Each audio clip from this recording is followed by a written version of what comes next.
Seperti seseorang yang melihat rumahnya kemasukan semut lalu memutuskan memelihara biawak di ruang tamu dengan harapan semutnya kabur. Kisah ini dimulai dari niat baik yang justru membuka pintu masalah baru yang jauh lebih sulit dikendalikan.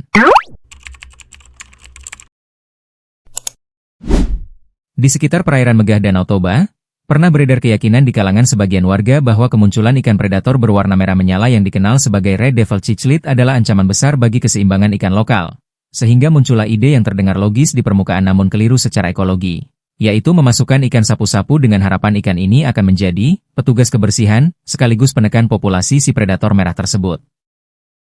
Ide ini lahir dari pemahaman yang sangat sederhana bahwa ikan sapu-sapu dikenal sebagai pemakan lumut, kotoran, dan sisa-sisa organik di akuarium.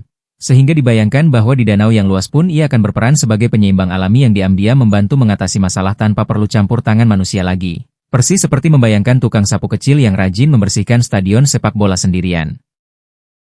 Namun pemahaman tersebut melupakan satu hal yang sangat penting, yaitu bahwa perilaku ikan di akuarium kecil yang terkontrol sama sekali tidak bisa disamakan dengan perilaku mereka di ekosistem alami yang sangat kompleks, luas, dan memiliki rantai makanan yang sudah terbentuk selama ratusan bahkan ribuan tahun. Sehingga harapan itu sebenarnya dibangun di atas asumsi yang sangat rapuh seperti membangun rumah dari biskuit lalu berharap tahan hujan badai. Warga membayangkan bahwa ikan sapu-sapu akan membantu membersihkan danau sekaligus mengganggu keberadaan Red Devil. Padahal keduanya memiliki kebiasaan makan dan peran ekologi yang sangat berbeda sehingga tidak pernah benar-benar bersinggungan dalam cara yang bisa menekan populasi satu sama lain. Ibarat berharap kucing peliharaan bisa mengusir nyamuk hanya karena sama-sama hewan. Dari sinilah kisah ini bermula, dari niat yang sangat baik, dari keinginan menjaga perairan, namun tanpa disertai pemahaman mendalam tentang bagaimana ekosistem bekerja. Sehingga solusi yang dipilih justru menjadi bibit persoalan baru yang jauh lebih rumit dari masalah awalnya. Secara biologis, ikan sapu-sapu adalah pemakan alga, lumut, dan sisa bahan organik yang menempel di permukaan, sementara Red Devil adalah ikan agresif pemakan daging dan ikan kecil, sehingga keduanya berada di jalur makanan yang sangat berbeda dan hampir tidak pernah saling memengaruhi secara langsung dalam konteks pengendalian populasi.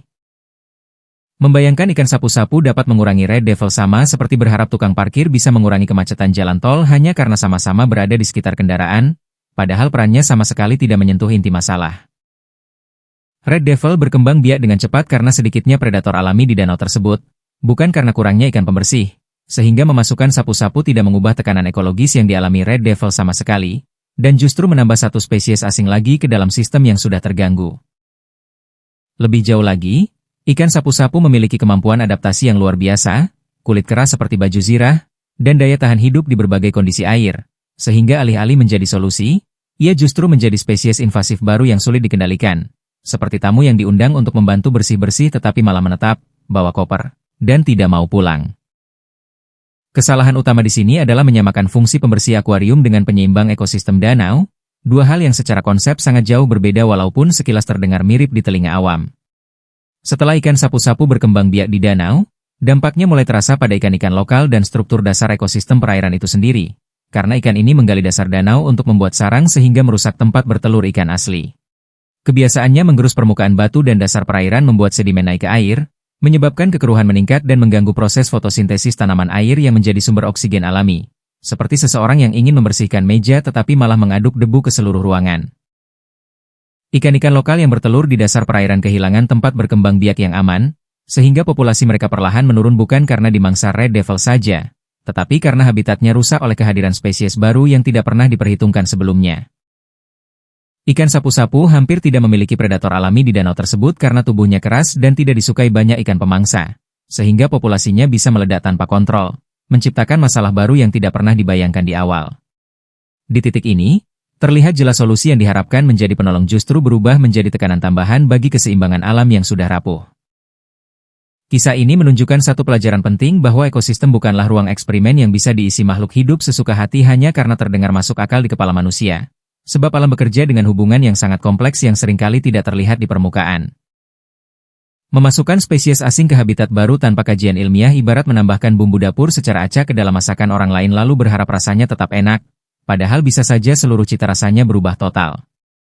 Banyak kasus di dunia menunjukkan spesies invasif seringkali lebih berbahaya daripada masalah awal yang ingin diatasi, karena mereka tidak memiliki musuh alami dan berkembang tanpa kendali di lingkungan barunya.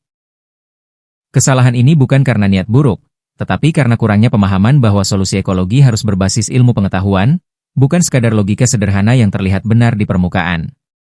Disinilah pentingnya edukasi lingkungan agar masyarakat tidak lagi mengambil keputusan besar berdasarkan asumsi sederhana.